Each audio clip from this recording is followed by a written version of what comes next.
Corona vaccine को लेकर आज भी समाज में बहुत सी गलत फहमियों का लोग शिकार हो रहे हैं। इसीलिए जितनी बड़ी तादाद में वैक्सीन लगाने के लिए लोगों को आगे आना चाहिए, वो नहीं आ रहे हैं।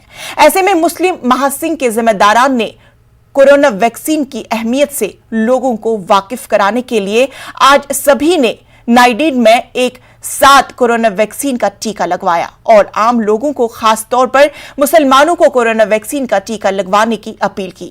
इस मौके पर कॉरपोरेशन के ओहदेदारों ने भी आगे बढ़कर टीका लगवाया। कोरोना से बचने के लिए हर एक को टीका लगवाना बेहद जरूरी है।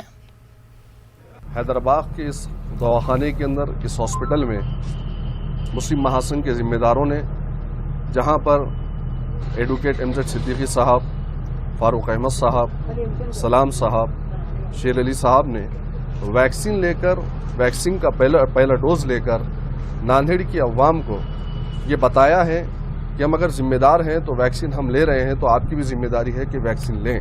वैक्सीन को लेकर जो गलत फहमियाँ हैं उसको दूर करने के लिए हमने ये कदम उठाया है। अल्हम्दुलिल्लाह मेरे फैमिली में 5-6 MBBS MD किए हुए और BHMS किए हुए पूरे डॉक्टर्स फैमिली है। इसलिए मुझे वैक्सीन के बारे में पिछले 8-10 दिनों में हमने जो भी रिसर्च वगैरह की है, जो भी मेडिकल एक्सपर्ट्स की जो ओपिनियन आई है, वो सब जानकारी लेने के बाद में खुद हमारे फैमिली में वालिद साहब और वालदा को भी वैक्सीन देने के लिए आज ही हमने रजिस्ट्रेशन किया है और मैंने खुद ने आज ये वैक्सीन ली हुई है। इसलिए मैं नौजवानों को ये अपील करता हूँ कि आपके जो वालिदैन हैं, जो भी 45 साल से ज़ायद उम्र के लोग हैं, उनको पहले फेज